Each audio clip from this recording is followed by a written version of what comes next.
Hello, ladies and gentlemen. Welcome to Calls. This is the 2023 Fall FedEx Worldwide Technologies DFS Tactics Show. We have all the information you need to make your decisions for your last-minute lineups, perhaps some last-minute wagers.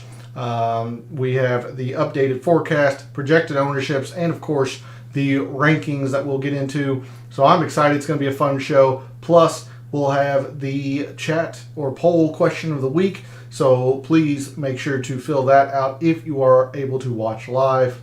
I will also post that to social media, but quite excited to get into this. There are several 6K plays that I want to suggest to you all, and there is one specific type of lineup that I am gravitating towards. You can probably guess based on the 6K plays mentioned that I just gave, but we have a lot to get into, so let's get into it.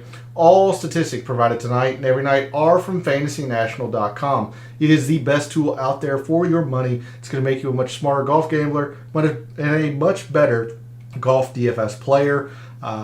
Anything golf analytics wise, Fantasy National is going to have you covered, so go check out FantasyNational.com. You won't regret it. In the description to the video, there are links to all of the social media, my X and Instagram, where I post research weekly around the PGA Tour. That came out this Monday afternoon. So if you want to see the weekly research that I do regarding the PGA Tour, then give me a follow over at your preferred social media site. X is also where I post my betting cards every week around the PGA Tour, and that'll be no different. I'll post that after the show this evening. I've got quite an extensive betting card for this week and El Cardinal. So if you want to see the weekly wagers I make on the PGA Tour, give me a follow there. Lastly, for social media, Gabe's X handle is in the description. He writes a very good article called The Fringe, and because this is Friday night, we are going to be in his Substack chat. He is gracious enough to host me in his Substack chat, and we continue the DFS talk over in his Substack chat after calls. The only way you're going to be able to join us is if you subscribe to that article, which is free to do, by the way. So go show Gabe some support. Follow him over on social media and subscribe to that article. Again, it is free to do so. Lastly, we are live. Chat's open. Want to hear from you all. In addition to the poll question, who are you pivoting to? Who are you fading away from? Who's your winner? All of that good stuff. So let's figure out our strategies and our tactics for the 2023 Fall FedEx Worldwide Technologies Championship. And we are going to start over at Windfinder with the updated forecast for Cabo and El Cardinal, and I will post that poll question for you all. Let me get this camera centered. Poll question of the evening. Generally speaking, I'm sure there will be exceptions here and there. Generally speaking, what price range are you avoiding in your DFS lineups this week? I certainly have an area of the price board that I am avoiding, and we'll get into that once we get into my rankings. But generally speaking, what price range are you avoiding this week in your DFS lineups? So the updated forecast for Cabo, not much has changed since Monday evening. Very, very little wind tomorrow and very little wind Friday. Looks pleasant, looks spectacular for golf. Not a lot of, or no rain has been in the forecast for quite some time. They haven't had any rain for quite some time. So the course is going to be as fast and as firm as the tournament organizers want it to be, with very little wind. That shouldn't cause too much of an issue. Again, these greens are massive, so I don't expect any unplayable or difficult situations regarding pin placements or difficulty getting to the pin placements, if you will. You're just going to have to be on your game to perform well here. I still think it's going to be pretty easy. And then over the weekend, I will zoom out, if you will, take a look at the forecast. Looks like some wind is starting to creep into the forecast for Saturday and Sunday, but honestly, not too much to worry about. We're not even going to look at any moderate or windy filters in Fantasy National this evening. All about just how you think the course is going to play and playing your players. There's no AM, PM wave advantage or anything to that effect. Just a pleasant week for golf, it looks like, down in Cabo. So with that, we're going to move to Fantasy National. And I have this set for the last 36 rounds. Not going to do a whole lot of review, considering we've covered a lot of things pretty extensively. With this being a new course, there's only a limited set amount of data that we can gather for Cabo, especially since this is paspalum and we don't have very much in terms of putting statistics. So the one thing I am going to kind of re-emphasize this evening, our top total performers on paspalum or on courses with paspalum greens, and again, that those are in this subset of data. Cocoa Beach, the host of the Puerto Rico Open, Corrales, host of the Corrales Punta Cana, El Camaleon will be in this subset from last year, and Vedanta, which is the host of the Mexico Open. So those courses are what is comprising this set of data. Our top performers on courses with paspalum greens since the beginning of 2022. Akshay Bhatia, Brandon Wu, Cameron Champ, Harry Hall, Nate Lashley, Michael Kim, Carson Young, Davis Riley, Thomas Detry, Chad Ramey, and David Lipsky. So make sure you give these guys a little bit of a boost in your rankings. They have shown, some players shown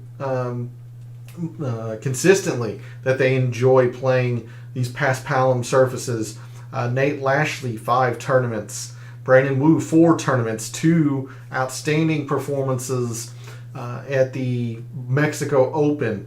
Akshay Bhatia has played extremely well at all of the paspalum surfaces. Some players will only have 1 tournament but have played well, such like Davis Riley. Chad Ramey is a champion at Corrales. So there's a look at your players who have performed well on paspalum surfaces. The other end of the spectrum, players who have not. Trevor Cohn, Camilo Villegas, Ryan Armour, Russell Knox, Chesson Hadley, Jason Duffner, MJ Duffy, kind of so on down the list there. There's your bottom performers or worst performers in terms of paspalum surfaces in the field this week.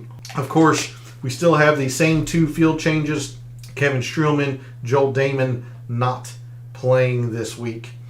So with that, I think that's enough of review. We've talked about paspalum and easy and long courses all week. Let's go ahead and just jump straight into the mixed condition model that I have made for El Cardinal and the Worldwide Technologies Championship this week. First thing you'll notice is that I don't have anything with off the tee, which might be an error, but I am focused solely on 1/2 of off the tee, and I'll explain that when we get to it. So I have 15% in strokes gained approach, and you'll see that I also have some percentage in proximity as well. I just think iron play is going to be extremely important this week. Again, these greens are massive, 8,300 square feet on average. So it is not going to be enough to just hit these greens in regulation. You're going to have to be somewhat dialed in with your irons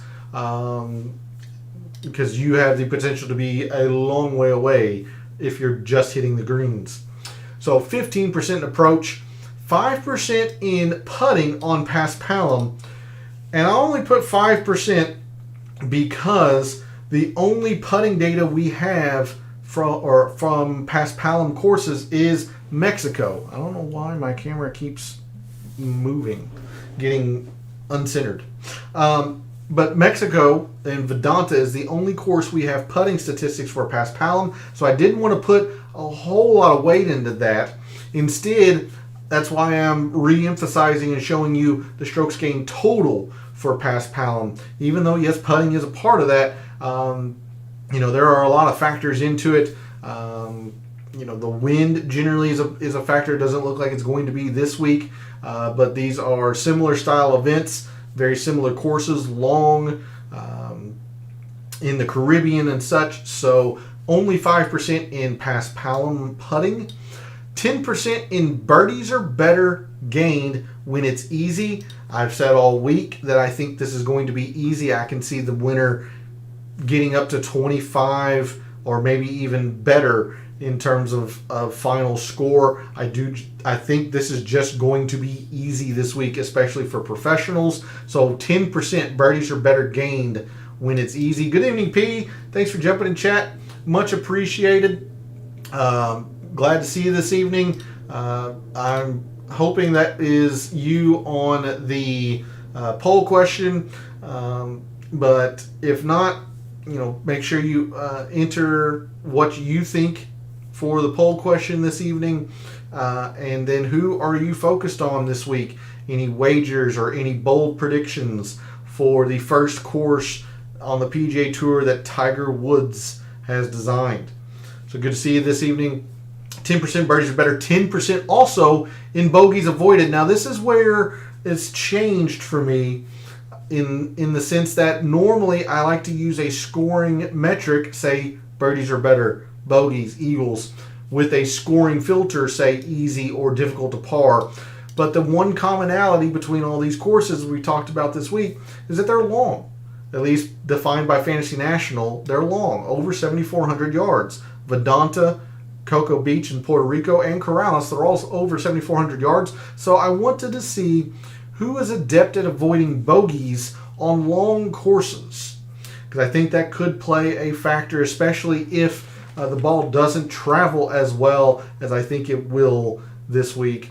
And generally, long courses can just outright eliminate some guys due to their lack of distance or inefficiency with long irons, whatever the case may be. So I wanted to see who can avoid bogeys on long courses, so 10% there as well. As I was mentioning, no off the tee or strokes gained off the tee. I am focused solely on driving distance. So I have 15% in driving distance when fairways are easy to hit. And I don't use this filter very often, if at all, but these fairways are 60 yards wide in majority of places. There is zero rough on this course. The fairways will run to the bunkers and to the native area, the jungle, barrancas, whatever happens to be on that hole. So these fairways are going to be huge. They're massive. That's why I didn't feel too comfortable putting in any strokes gained off the tee, because off the tee also factors in fairways. And I think for the most part, fairways are going to be just hit by just about everybody. So I just wanted to see the distance. So 15% in driving distance when fairways are easy to hit. 10% in total procs. Again, these greens are massive. It's not going to be enough just to hit these greens. You're going to need to have some proximities, some use with your irons, that you're just not only hitting the greens. You're going to be you can be far away if you're just hitting the green in regulation. You're going to need to give yourself some chances. So 10% in total procs could be an error. You could focus on the 175, the 200 plus, maybe even, say the 75 to 125 range with the amount of shorter par 4s this course has and the fact that these par 5s are all attackable. But I decided to just look at total procs. 10% in par 3s, all of them. Now, yes, 3 of the 4 par 3s fall right around 200. You have one at 205, one at 204, and one at 193.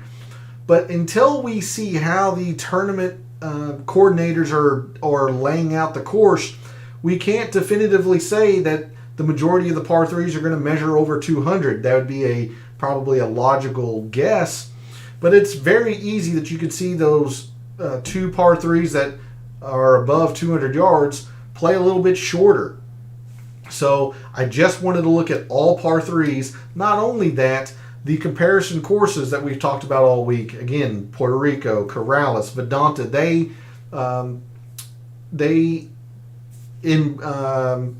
what's the word I'm looking for here? They promoted strong par 3 performance. So 10% in all par 3s, 5% in all par 4s, and then 5% in the specific length that's most prevalent here at El Cardinal, 450 to 500. But similarly to par 3s, all 3 of the comparison courses we've looked at this week have mitigated the importance of the par 4s. So only 5% in each of those, and to round out the mixed condition model, a big 15% in par 5s. As I think that the par 5s are going to separate the majority of players this week. They generally do at these Caribbean style events, these alternate field events, except for Vedanta. But the par 5s generally separate the players in these fields and the potential to get eagles or easy birdies. So I want to see who plays the par 5s the best in this field. So there's a look at the mixed condition model that I've made for the Worldwide Technologies and El Cardinal this week. Again, some of the weaknesses that could be there. I don't have any off the tee. I'm just focused strictly on distance. No around the green. With these greens being so massive, I just don't see around the green being a huge deal, except for maybe on the par 5s and the quote semi-drivable par 4s if players go for those. Just don't see around the green being a big deal. I just think it's going to be all about the distance, the iron play, and the putting. And again, only 5% in pass, paddle, and putting, since all we have is Vedanta putting statistics.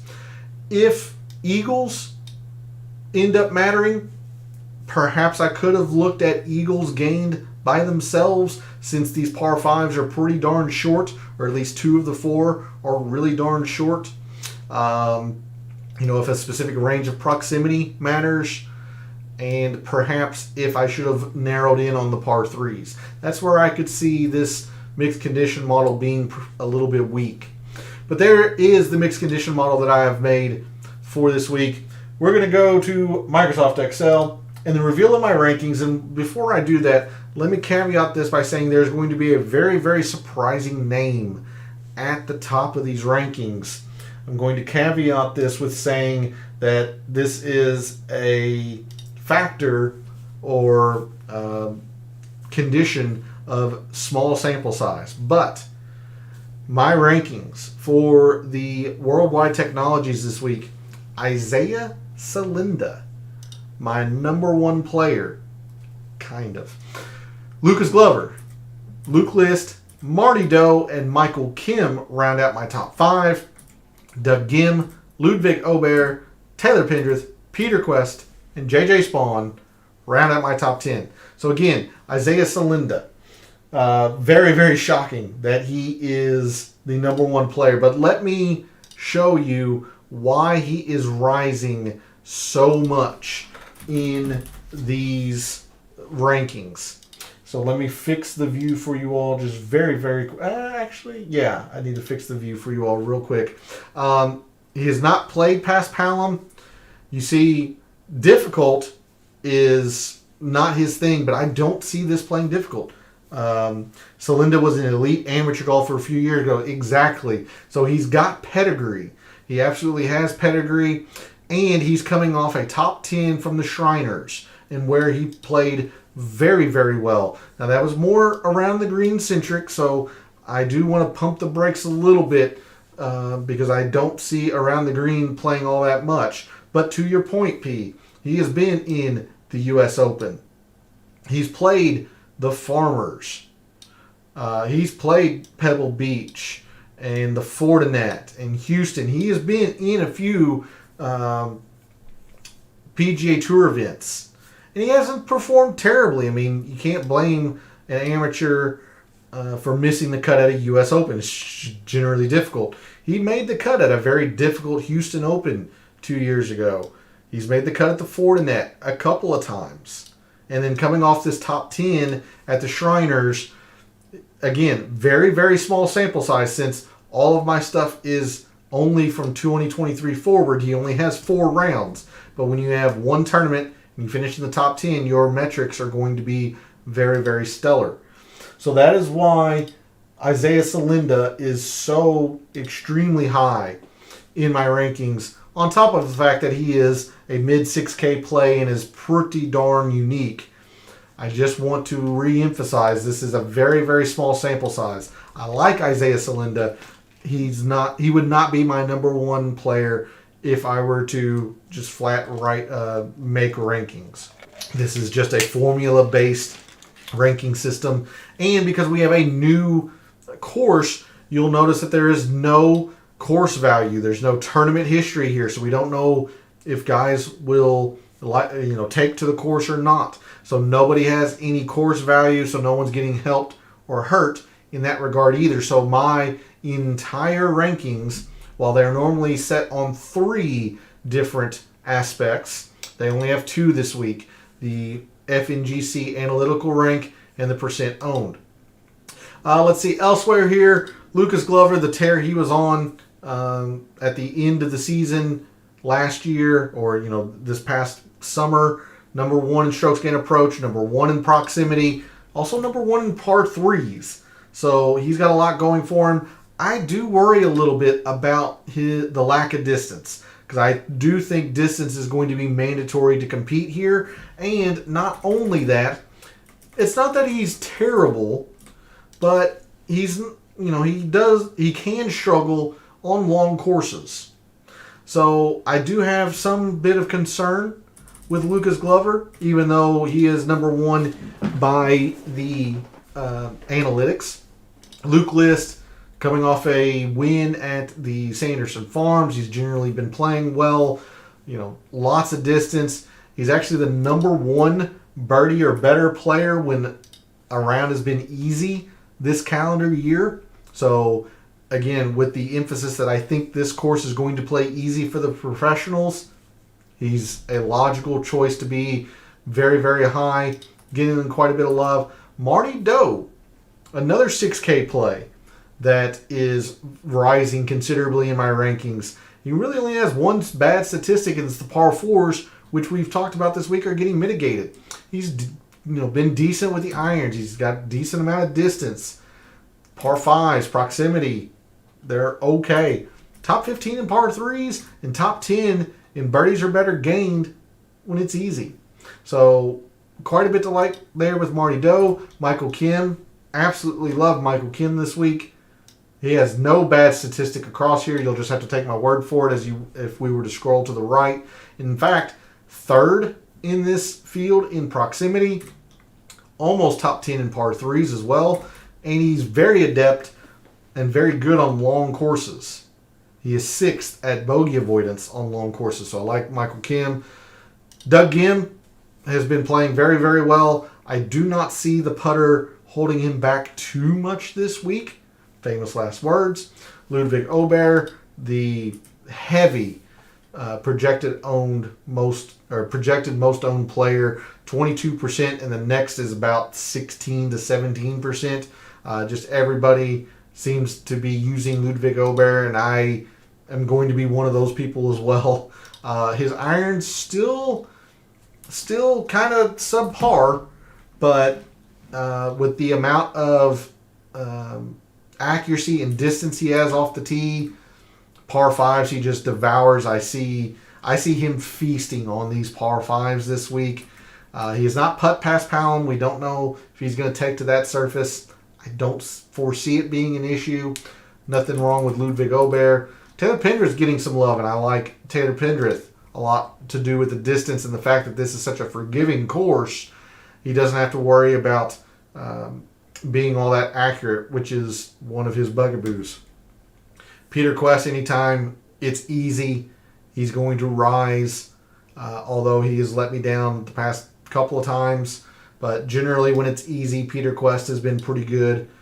And a little bit surprising to see JJ Spawn rise this much, but it's probably around the irons and the par 5s and the procs. 3 metrics where he's top 10. So there's my look, or the look at my top 10. Let's sort on the price board and figure out where our top pivots, our best fades are, and generally speaking, just go through this price board, figure out where we can find our values.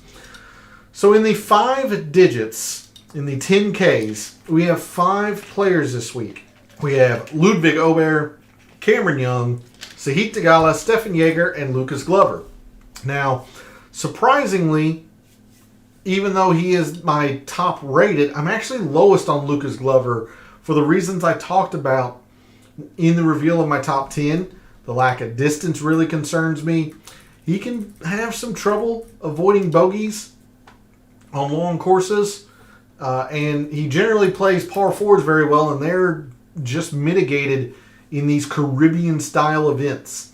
So I don't see this setting up the best for Lucas Glover, although it's hard to ignore the number 1 iron player, the number 1 proximity, and the number 1 par 3 player in the field. So I'm sure I'm going to have him, but it is a fade. It is a fade for me. Aubert, I talked about. I'm not going to be able to get away from him. This feels like it suits Ludwig Aubert pretty darn well.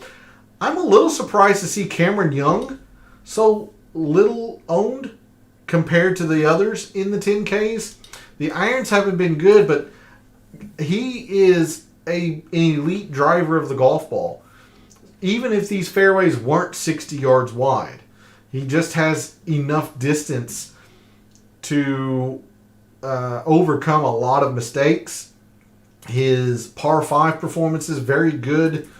Top 6, almost top 5 in birdies or better gained when it's easy. He has not putt past Palom, so we don't have putting statistics on past Palom.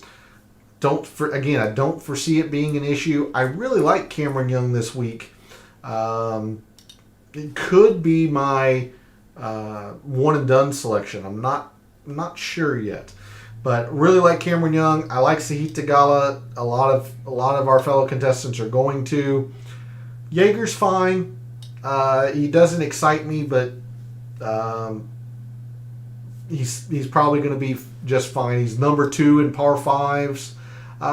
But for being in the 10Ks, he's got quite a few metrics that are just kind of lackluster. Kind of, mediocre. Procs, fairly mediocre. Par 3 performance, fairly mediocre. Putting on past Palom, or at least at Vedanta, has been somewhat mediocre compared to the others in this field. So I think Jaeger's fine. I just like Theegala more, and they are roughly the same in terms of ownership. So for me, in the 10Ks, given what I see here, I'll make Cameron Young my number 1 player.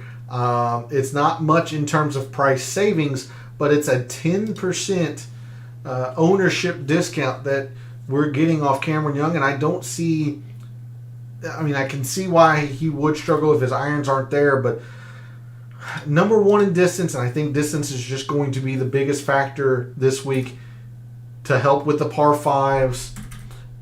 He's very, very good. 6th at birdies or better when it's easy. I really like Cameron Young this week. I'll make Aubert 2nd.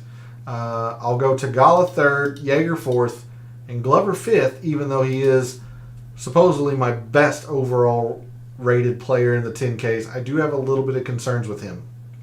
So there's a look at the 10Ks. We move to the 9s. Bo Hostler, Emiliano Grillo, Thomas Detry, JJ Spawn, Adams Vinson, Akshay Bhatia, Chris Kirk, and Luke List. 2 names that I'm going to be completely out on. So the first 2 names that, if they play well, I am going to lose. Surprisingly, even though Emiliano Grillo has played these Caribbean events pretty well, he rated out terribly. His irons have been very bad, except for, I believe it was the Fortinet. Might have been the Sanderson Farms, but he's played one event fairly well in the fall, and then his irons have been really bad. Otherwise, he doesn't have a lot of distance, which, again, I think is going to be a big factor this week. Par 5s, he's not the best. Proximity, he hasn't been great. He's been doing most of his work on the par 3, so I just don't see enough opportunity here for Emiliano Grillo, especially if he's not playing the par 5s well.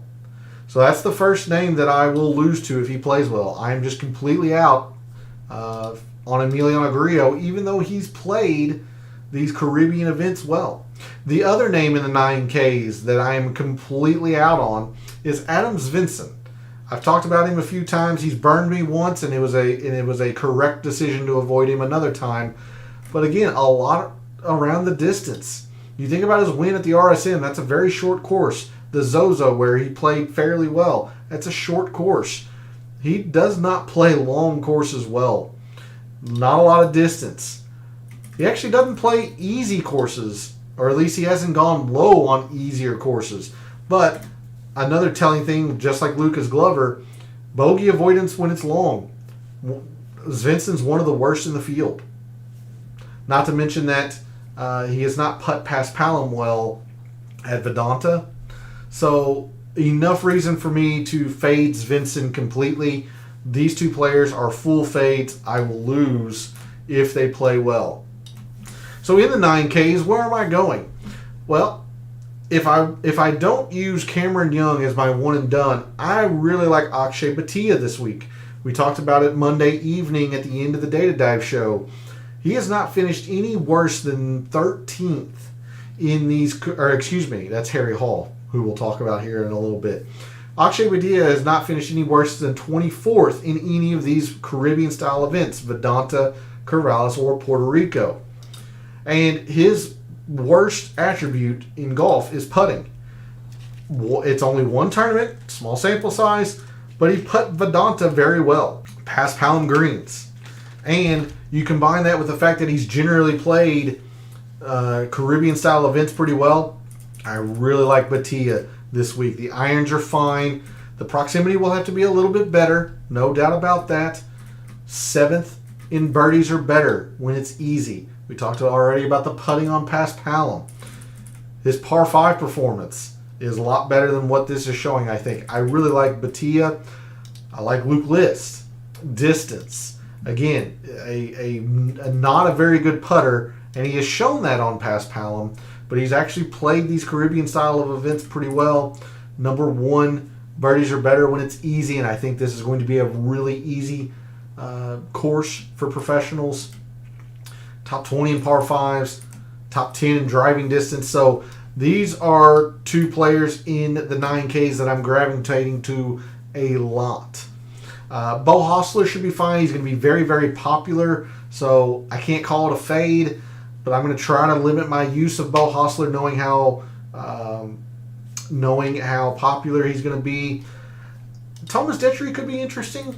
His iron play has not been very good, but he has plenty of distance, and he really, really takes advantage of par 5s. So take a look at Thomas Detry if you're wanting to be a little bit more unique into the 9Ks. JJ Spawn, he's fine. I don't see a big problem with it. And Chris Kirk is fine, I guess. I do worry a little bit more about the distance. But top 20 in irons, top 15 in procs. He's got quite a bit going for him. So at 7.5% on the caliber of player Chris Kirk is relative to this field, it's pretty appealing. I'm not in love with it, but it's fairly appealing. So in the 9Ks, I'm going to be all over Bhatia and Luke List. Really like both of those players. I'm sure I'll have a little bit of Chris Kirk, especially if that 7.5% figure tends to hold in terms of projected ownership. I'm going to try to limit my use of Bo Hostler just because I know he'll be one of the more popular plays on the slate. Spawn's okay. Kind of just lukewarm on JJ Spawn. There's a look at the 9Ks. We move to the 8s, and this is kind of the crux of where my poll question comes in for the night. There's not a lot in the 8Ks that I'm going to gravitate towards. Just based on the kinds of lineups that I'm building, the players that are in here, I'm not really in the 8Ks and especially the upper 8s really at all. And except for Mark Hubbard, no one, or at least members of Fantasy National, don't seem to be up here either. Look, Mark Hubbard has played these Caribbean events well, but he doesn't have a lot of distance.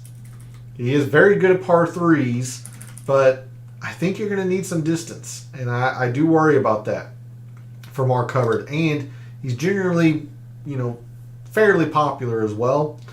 Matt Kuchar, lack of distance.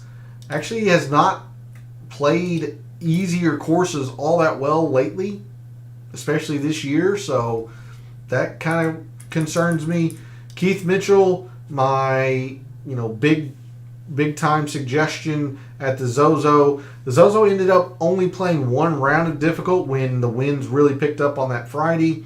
Otherwise, it played to average, and Keith Mitchell finished about 30th. So I was really hoping it was going to be difficult. That's when he's at his best. This is going to be the opposite of difficult, I think. So I don't want any part of Keith Mitchell.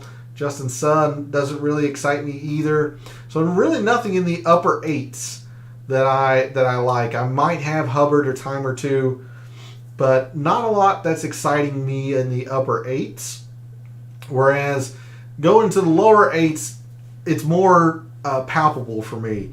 Don't want any part of Lucas Herbert, but these other guys in the 8s, I can make a case for. Davis Thompson, a lot of ownership, so that's one reason to avoid him. But I really do think these par 5s are going to be the separators in the field this week. Davis Thompson is the number one player in this field on par 5s. So you really like that. His proximity needs to be better. But on top of par 5s, he also plays par 3s very, very well. So if the three comparison courses hold for El Cardinal, you're going to want to play par 5s and par 3s well. And that's what Davis Thompson does. So quite a bit to like there. You don't like his ownership. Yeah, I don't mind Chris Goddard this week at all either. A lot of distance. The par 5s will have to be significantly better for sure.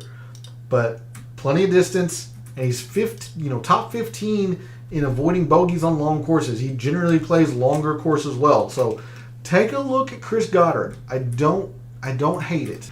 But down here in the lower 8s, if I'm down here much at all, I'm going to use Taylor Pendrith, even if he is one of the more popular plays in this area of the price board. I think this suits well for Taylor Pendrith. He doesn't have to worry about his accuracy. Top 10 in distance. The irons actually have been pretty darn good as well. Good on par 5s. Proximity. He's just struggled on par 3s. Okay. He'll have to play them better, but I think I like the way this sets up for Taylor Pendrith. Andrew Putnam's, I guess, fine. I do worry about his lack of distance, but it hasn't stopped him from playing these these comparison courses well. He's played particularly the Corrales, but he also played Vedanta pretty well, and that's a long course, and it didn't stop him from performing well there. So take that for what you will. He's not getting a lot of attention, so it could be a pivot. But I'm the lowest on him of these four. But if I am in the 8Ks, I'm generally around Taylor Pendrith, Davis Thompson, and Chris Goddard in the lower half of the 8Ks. Moving into the upper 7s. A couple names here. Look, Cameron Champ is getting a whole lot of love, probably for good reason. We have talked about the fact that he has putt well at Vedanta. He has played these Caribbean events very well. Whenever you start thinking about distance, clearly Cameron Champion is going to be there. It's a lot of ownership, but I do think he plays well this week. If you're scared on the putter for Doug Gim, I get it. It's letting down multiple times. He actually doesn't have a whole lot of distance either, but everything else is pretty darn spectacular. Top 20 in irons, top 15 in both par 5s and proximity. He's good enough with those irons to avoid bogeys on long courses. I like Doug Gim, especially if I'm seeing him at 10%. I have to believe he's going to be a little bit higher than this. But at 10%, I'd really like Doug Gim. Callum Tarrant rated out well for the irons and the distance. Like Lucas Glover, I've got some concerns. His proximity's been very bad. He has not been great. Actually, he's not been good on long courses. And where Callum Tarrant generally performs best has been on par 4s, and they're mitigated here. So I've got a little bit of concern for Callum Tarrant. Got to run in a minute, but clicked on Brian Gay because he loves tropical stuff. Has some good looking form, surprisingly. Yeah, I will tell you that he is quite literally at the bottom, 132 out of 132 for me. But yeah, you're right. He has played Caribbean events pretty darn well. You and I will be different there, but I've got some other 6K plays that I'm going to recommend. But thanks for jumping into chat, P. Much appreciated. If I don't hear from you before the start of the tournament or throughout this week and weekend, good luck. Hopefully you perform well, and let me know how you do, especially if you perform well, so I can shout you out next week. But thanks again for dropping by, and best of luck. Yep, have a good one, P. Elsewhere in the upper sevens, let's see. Davis Riley, I kind of like this week. A lot of it is the fact that we've seen that he really likes Paspalum. Really likes Paspalum greens. He's going to have to be a lot better on the par 3s, but I think Davis Riley will be pretty useful. And then, kind of rounding out the upper sevens, technically mid-7, but Michael Kim. I love Michael Kim this week. He does not have a bad statistic across here. Nothing is pink or red. His worst is 55th here in the par 5s, which he'll have to be better than that, but it's not like he's atrocious at them. He is 3rd in proximity with the massive greens that these are. That's going to be a huge bonus. Plays par 3s very well as well. Quite a bit to like here with Michael Kim. Moving into the low 7s. This is an area of the price board that I have been up and down. I love this area of the price board. So if these guys don't play well, I'm going to lose. But I have been mixing and matching, 3 to 4 of my favorite plays up in the 10s and 9s with seemingly almost everybody down here. I like a lot of players. I'll start with Nick Hardy. 7th in distance, especially when it's easy, or fairways are easy to hit. And these fairways, I imagine, are going to be very easy to hit. He plays par 3s very well. Birdies are better when it's easy. Top 15. So I like Nick Hardy this week. Peter Quest, anytime you have easy scoring to par metrics, he's going to rise.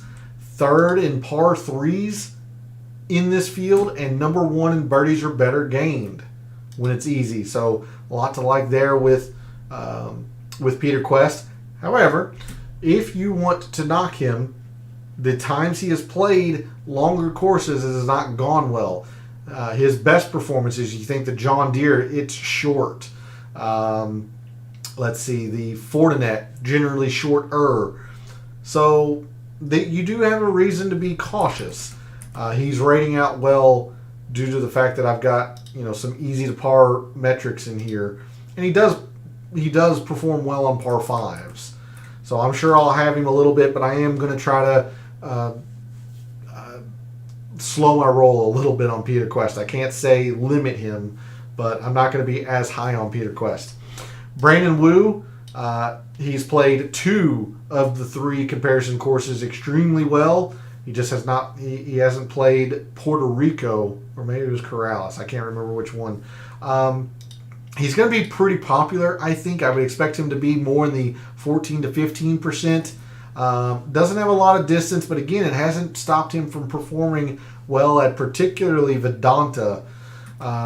He will have to be a lot better at the par 5s, but what Brandon Wu is bringing is, he likes putting on past palm surfaces. He plays longer courses well. Again, see Vedanta, see Corrales. He's also been okay when it's easy at going low. So quite a bit to like with Brandon Wu. Much more chalky in this area. Probably the chalkiest play in this area, but one that's probably a good play. Matty Schmid is getting a little bit of attention, more so than I think what Fantasy National's showing. And I really like Matty Schmid. Second in distance. Goes low when it's easy. 21st. And birdies are better gained. The proximity will have to be better, no doubt about it. But his struggles have been on par 4s. Again, they're pretty mitigated here.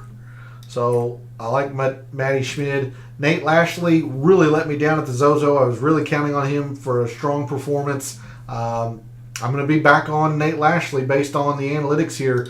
Look, no distance, but it hasn't stopped him from playing these comparison courses well. All 3 of them. Vedanta, Corrales, particularly the Corrales. He plays that extremely well. Puerto Rico. All of those courses are long, and he has played them extremely well. A lot of it has to do with the par 5s. He's also very, very good at putting on past palm.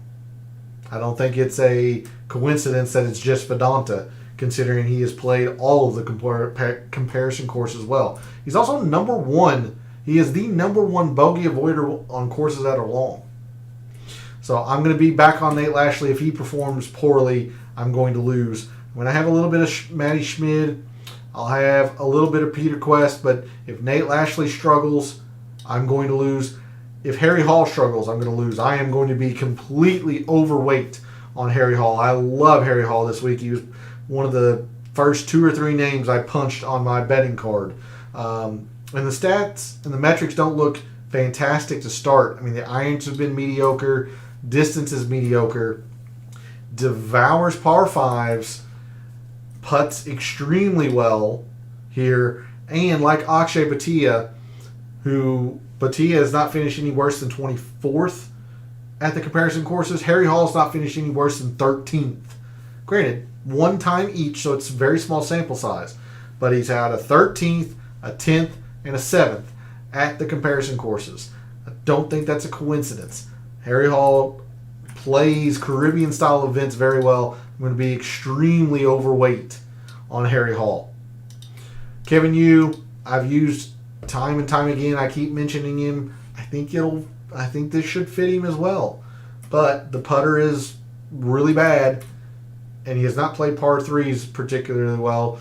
So I'm not as high on Kevin Yu as I normally am, but I'm sure I'll have him. Last name I want to mention for you in the low 7s is at 7,000 even.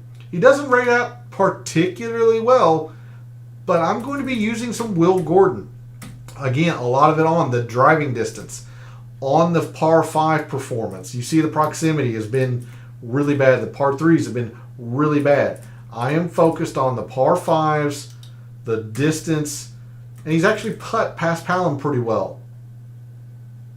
So if Will Gordon doesn't play well, I will probably lose. I'm much higher on Harry Hall at 71, but I'm going to have a fair share of Will Gordon. So there's a look at the low 7s for me. We go to the 6s, and I mentioned that there are several names that I want to recommend to you all, and that's why you can probably guess the types of lineups that I've been building. But in the 6Ks, Let's start with Marty Doe, who was 4th in my rankings, and I don't think that is a coincidence. He has one bad statistic. It's total par fours, which we've talked about quite a bit tonight already. They're mitigated. He just doesn't have a lot of bad stats here. Top 40 in both approach and distance. Top 40 in par 5s and proximity. Top 15 in par 3s. He goes low when it's easy. 8th. He's put past Palom fairly well. So I like Marty Doe a lot. I'm going to be overweight on Marty Doe also. Again, anytime it's easy, you got to think about Ryan Palmer. He generally plays easy courses well. The issue with Ryan Palmer is he generally doesn't play long courses well. So he's good with birdies or better when it's easy, but he does struggle a little bit on longer courses. So maybe a canceling factor out there. But I figured I would mention him. He's always pretty darn unique. And I do see this playing easy, and he plays easy courses well. Everybody is gravitating towards Kelly Craft.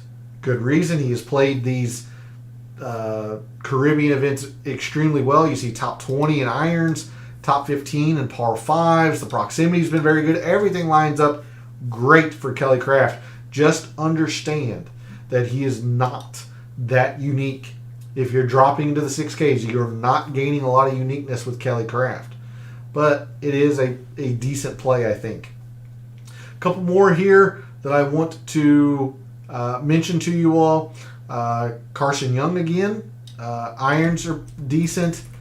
4th in par 3s, which I think are going to play a decent factor. And he struggles generally with par 4s. They're mitigated. So you can take a look at Carson Young. He's also getting quite a bit of attention in the 6Ks. Not as much as Kelly Craft, but still getting some attention. Anytime you're thinking about par 5s and talking about the importance of par 5s, take a look at Ryan Gerard. I mean, again, all in par 5s. That's his only saving grace here is he's top 10 in par 5 performance. Isaiah Salinda was number 1 in my rankings. I will use him. I'm not as high as the number 1 ranking would say, but I don't hate it. I'm going to use him. Distance is good.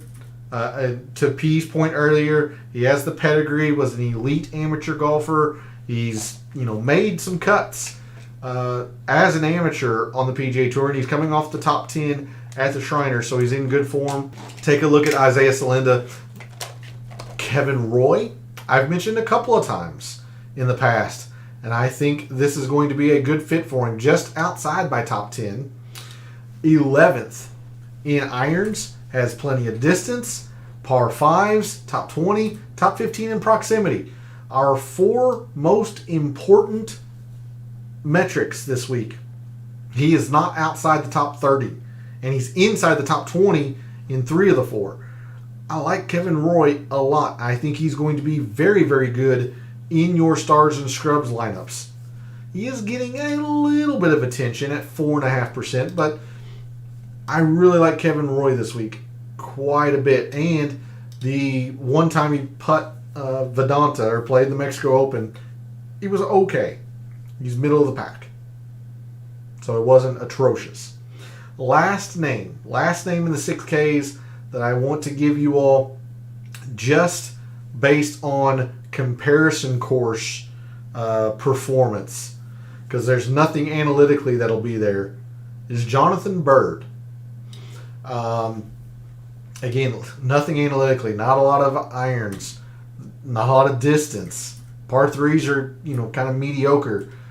The thing about Jonathan Bird, and you'll see here, the fact that he has played these Caribbean events, these longer courses, he just avoids bogeys, especially on long courses, and he's putt past Palom pretty well, probably going hand in hand there with the bogey avoidance. There is nothing, absolutely nothing analytically that signifies that Jonathan Bird would play well. This is all based on performance at what I think are good comparison courses. The Puerto Rico, the Corrales, and Vedanta. And he played Vedanta fairly well, but he's really played Puerto Rico and the Corrales very well. So there's a look at the price board where I see the values, best pivots, top fades. Let's start making some lineups. We're going to start with tiers contests. So for those who play tiers contests, tier 1, you have Ludwig Oberg, Cameron Young, and Sahith Theegala. I think Oberg's a fine play. He's the favorite to win this tournament for good reason. But give me Cameron Young. I think he's going to be the most unique in the tier. And I don't see any reason why he won't perform very well here. He's got plenty of distance. The par 3s won't be an issue, I don't think, for him. He goes low when it's easy. I really like Cameron Young this week. Give me Cameron Young in tier 1. Tier 2, Stefan Jaeger, Lucas Glover, Bo Hostler, Emiliano Grillo, and JJ Spawn. Blech. I have concerns with Glover. Grillo, it's a full fade for me. Spawn is fine. He's just I don't get excited for JJ Spawn. Oof. I don't like tier 2 much at all. I think I would probably take Bo Hostler only because I think he has the best chance to win the tournament in this tier. But he's probably going to be the most popular as well. Yeah, give me Bo Hostler. There's just not a lot I like in tier 2. If you want to be unique, take JJ Spawn, but I'll take Hostler. Tier 3, Thomas Detry, Adam Svensson, Akshay Bhatia, Chris Kirk, and Justin Suh. Don't care. I don't care if he's 80% owned in the tier. Give me Akshay Bhatia.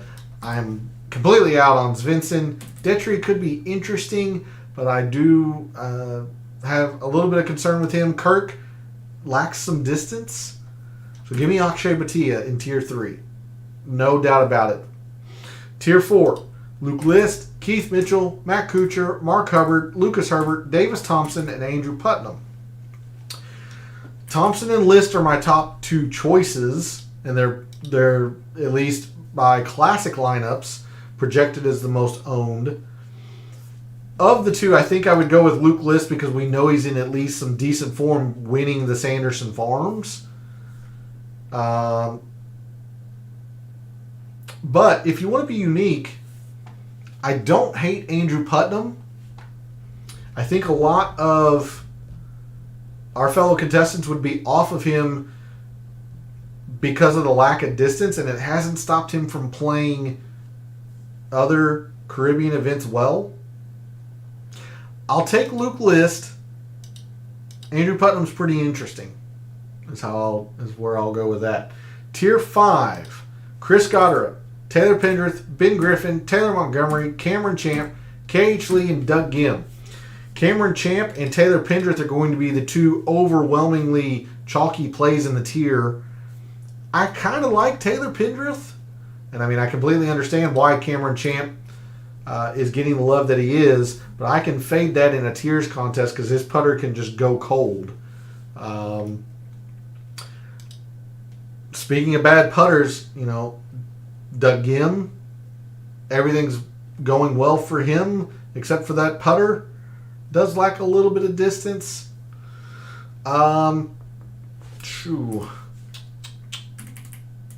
Goddard's also kind of interesting, but we haven't seen him in a while. Man, this is tough because I went unique with Cameron Young. I went Bo Hostler, probably pretty chalky, if not the most chalky. Absolutely the most chalky in tier 3. Tier 4, I went Luke List, probably chalky. I'll stick to my analytic guns there. I'll go with Doug Gim. The putter does scare me a little bit, but considering the amount of uniqueness I think we're gaining off of Cameron Champ and Taylor Pendrith, I think is worth it. So give me Doug Gim in tier 5. If you're not worried about ownership, you're just trying to take the best play, I think it's going to be Taylor Pendrith. Chris Goddard could be interesting as well. Finally, tier 6. Matty Schmid, Harry Hall, Kevin Yu, C.T. Pan, Henrik Norlander, Mackenzie Hughes, Will Gordon. There are 3 players in here I really, really like. And I don't mind Kevin Yu either. I like Matty Schmid, but I told you I am going to be completely overweight on Harry Hall. And I really like Will Gordon. So for me, the pick in this tier is probably Harry Hall. I'll go Will Gordon second, Matty Schmid third, and Kevin Yu fourth. I like the top three especially. And Kevin Yu's probably an interesting gamble if you're doing multiple tiers lineups. But I'll take Harry Hall in tier 6. So this tier's construction from the show tonight, we'll go Cameron Young, Beau Hossler, Akshay Bhatia, Luke List, Doug Gim, and Harry Hall. All right, we're going to move to classic lineups, and let's see how we can maneuver around all of the chalk that our fellow contestants are using. See if we can't make some unique lineups here that will climb the leaderboards in the big GPPs. So if we're going to try to duplicate the most projected owned lineups, you're going to have to start with the player that everyone seems to be using. It's Ludwig Aubert. He's at 22% per Fantasy National. And I imagine he'll be closer to 25 to 28. So Aubert, and because in the 6Ks we've got a plus 11.5% player in Kelly Craft, I'll go down to there, which means I think, whoa, that wasn't right. Yeah, this needs to be B. Apologies, that was weird. Okay, I think we can try to squeeze in a Beau Hossler, who is projected at the third most projected owned right now. Going Aubert and Hossler, you're going to have to skip the 8s, which is fine. I mean, Davis Thompson's getting a lot of love in there, but we'll go down to Callum Tarrant, who at 7,600 is the second most projected owned player at almost 20%. And then elsewhere in the mid to low 7s, Brandon Wu at 12.5. And then to round this lineup out at 7,200, not a lot. Matty Schmid at 9%. Not, a whole lot there. But that's going to be the highest one. So that's a 15% match. That's very, very high. We can move off a couple of these names and try to get this even higher if we think. But if a lineup starts Aubert Hossler, it's probably looking a little bit like that. Another way this could go, if our fellow contestants willing to drop down to say Bhatia, go Aubert, Bhatia, then they can probably fit in like a Cameron Champ, a Callum Tarrant,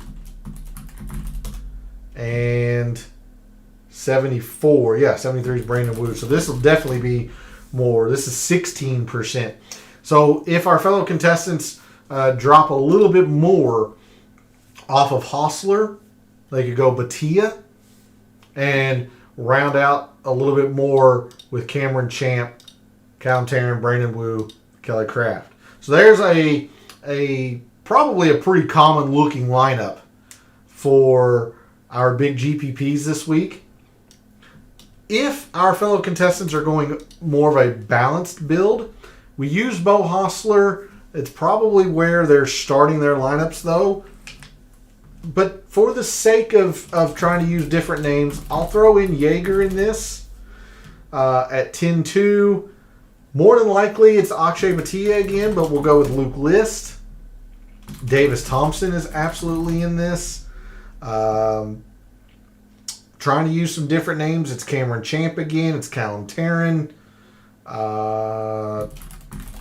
Cameron Champ, Callum Tarrant, and 71. Again, there's not a lot 72, 71, 7,000 that's getting used, more than likely they would drop to Kelly Craft.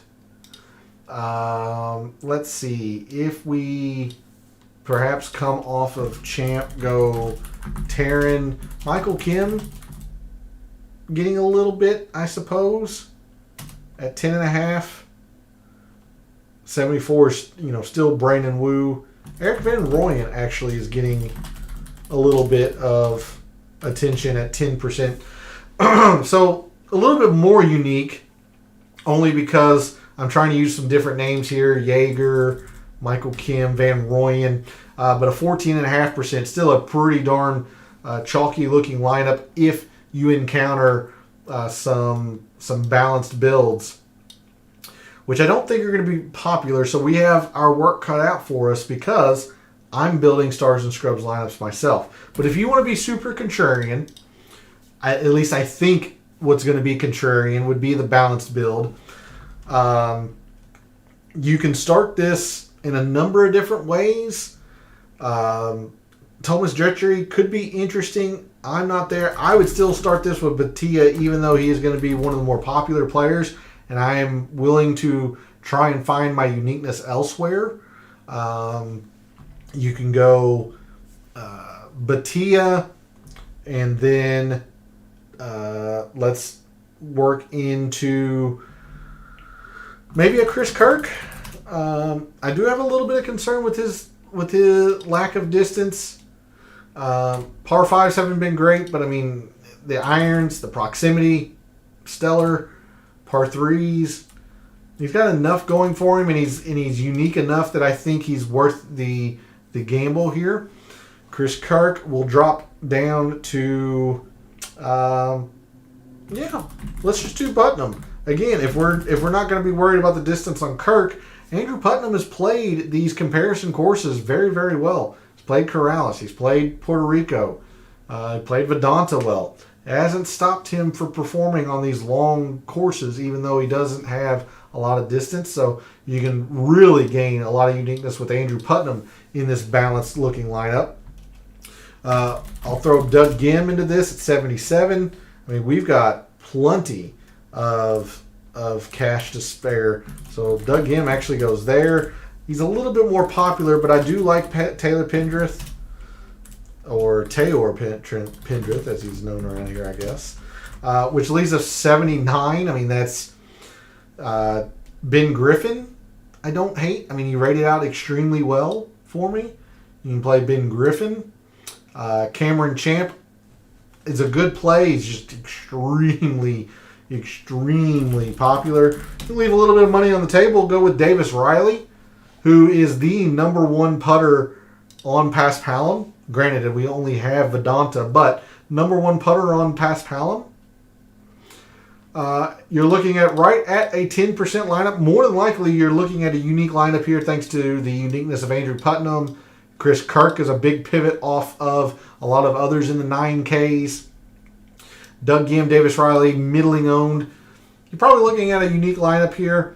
And one that, I think Kirk and Putnam are going to be able to compete even though they don't have a lot of distance. But again, like I said, I would say 80 to 90% of the lineups that I'm going have been Stars and Scrubs. You can probably guess that with the amount of 6K plays that I gave you all. A reminder that if you're watching the show live, please check in on that poll vote. We have 3 so far and 3 different answers. Looks like one answer kind of where I am, the upper 8s, so 85 to 9,500. Although I am using quite a bit of Batia and Luke List, I'm really not anywhere else up there. Maybe a touch of Chris Kirk. We've got one vote of the kind of the mid price, 85 to 75, and then one vote that looks like they're going to be going pure balance lineups, perhaps going super contrarian.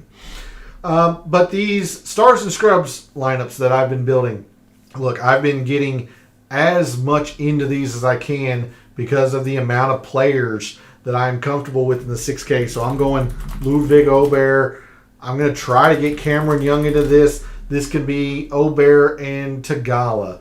This can be Cameron Young and Tagala. If you're a little bit higher on Yeager than I am, this can be Young and Yeager. Fill this out with how you see. But I've been trying to squeeze in 2 premier players, or top in 5Ks, because I really like a lot in the low 7s and 6s. I'm not afraid to drop in to the bottom part of the 6s. I mentioned Jonathan Bird only because of his performance at these comparison courses. This is the lowest I'd go, but I don't mind throwing him in a lineup. I wouldn't do it a lot. Hey, Gabe, no problem, but thanks for jumping into chat. And yes, the Substack chat is open. I will definitely be over there after the show this evening. I'll make sure to give that reminder. But thanks for jumping in the chat. But yeah, Jonathan Bird, I don't hate using as a one-off in your stars and scrubs. I've mentioned Kevin Roy. I really, really like. Top 4 most important metrics that I've got in my mixed condition model. At 6,300, he's no worse than 30th. There's a lot to like with Kevin Roy. So I'm going to use Kevin Roy at 63 just for this particular construction. But that shows you only have 7,200 to fill out, these other 3. Several names in the low 7s that I gave you. Nick Hardy, probably at the top. I'm a little bit higher on Peter Quest, only because I think this is going to be so easy. Matty Schmidt's going to get some love. Again, I'm back on Nate Lashley this week. It backfired big time at the Zozo, but everything analytically shows that Nate Lashley would be good here. I mentioned how I'm going to be extremely overweight on Harry Hall. Love Harry Hall this week. One of the first names I punched on or in my betting card. And we'll round this out. You can honestly, you could probably take a Brandon Wu in this, considering you're dropping down all the way to Kevin Roy. You take Brandon Wu, you're at 11%. Just understand he's the absolute most chalky in the low 7s, and you can come off of Brandon Wu and bring this projected ownership lower. Again, Matty Schmid, Nate Lashley, Will Gordon, several names here. That is one type of construction I've been looking in these stars and scrubs, trying to get as much as I can up here. Again, matching 2 of the 4 I'll say premiers, Ober and Young, Ober Tagala, Young Tagala. I'll throw in Yeager, maybe a time or 2. I'll throw in Hostler, maybe a time or 2, but I'm really focused on these 3 when I'm building my stars and scrubs, trying to get 2 of those 3 in there. The last construction I'll show you is a variation of the stars and scrubs. Doesn't go as low into the 6Ks. Doesn't go as low as Kevin Roy and Jonathan Bird. There's plenty of names up here. Marty Doe, rated out top 5 for me. I really like Marty Doe this week. Carson Young, going to be a little bit more popular. I don't hate. But I'm going to use Marty Doe. And instead of the double 10s, I'm going to hit the kind of the lower 9s. So just in terms of trying to use some different names and get as low ownership as I can, I'll use Cameron Young. I have no problem with Cameron Young this week. I imagine he'll probably be higher than 11.5%. Maybe not. Maybe he gets squeezed. But I'll use Cameron Young in this, and then in the 9s, especially the lower 9s, there's really only 2 places I'm going. It's the 2 chalky plays, but I think they're good plays this week. I'll go Akshay Bhatia and Luke List. So my stars composition will be 3 deep, just using 2 9s instead of 2 10s. And then again, we're at this low 7 area. Use who you're comfortable with. Harry Hall, maybe Kevin Yu. I'm going to use Will Gordon at 7,000 even. Gives us 71. again, for me, this would be Harry Hall. I'm going to be extremely overweight on him. Maybe you're not there, or maybe you're a little worried about his ownership creeping up. Kevin, you should be okay. If you can find 100 somewhere, maybe you come off Cameron Young to Sahith Theegala. You can go Nate Lashley. You can go Matty Schmid. Maybe even a Brandon Wu. You'd have to find 200, which is Sahith Theegala. But those are the kinds of lineups that I've been most gravitating towards, these stars and scrubs, because there are several 6K plays that I like, and I'm going to use a lot of them sparingly, if that makes sense. So I'll use Marty Doe, a couple times. I'll use Kevin Roy a couple times. I'll use Jonathan Bird once. I'll use Isaiah Salinda a couple times.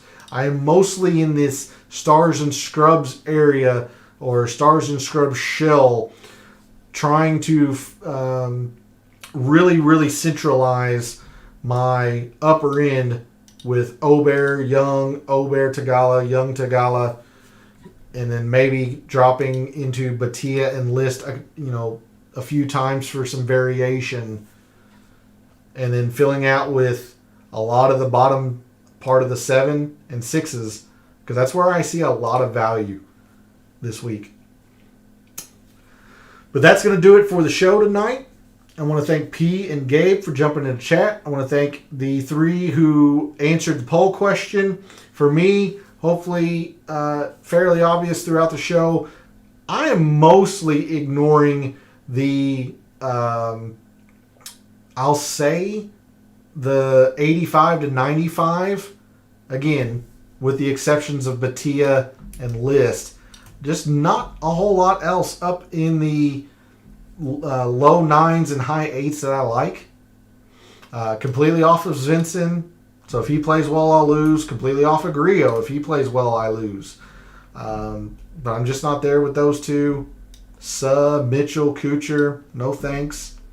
So that's where I am with that answer for me. And then my one and done this week, I think I'm going to settle on Cameron Young. As much as I am confident in picking Akshay Bhatia to win, Bhatia could find himself with some trouble. His proximity hasn't been great. It's okay. Hasn't been great. Par 3s haven't been great. I'll go with Cameron Young. I just think this fits Cameron Young very well. Number 1 in distance I'm focused on this week. Very, very good when it's easy.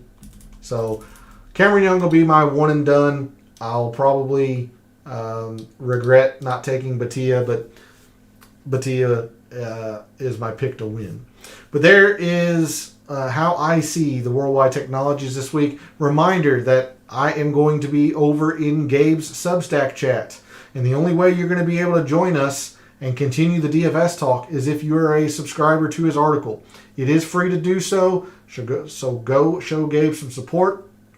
And thanks to everyone out there who tunes in, watches, listens, and supports the channel. Really appreciate it. Love what I do, taking a in-depth look at statistics, trying to analyze this from a data analyst's perspective, a statistician's perspective, trying to give you some optimal plays in DFS to help you win some money, hopefully. Reminder throughout the week, let me know how you do. I would love to be able to shout out members of the community who have success. Thanks again for all the support. For all of the wagers you've made this week for the Worldwide Technologies, for all of the DFS contests you play this week for the Worldwide Technologies, for this weekend and every weekend, may all your bets be profitable.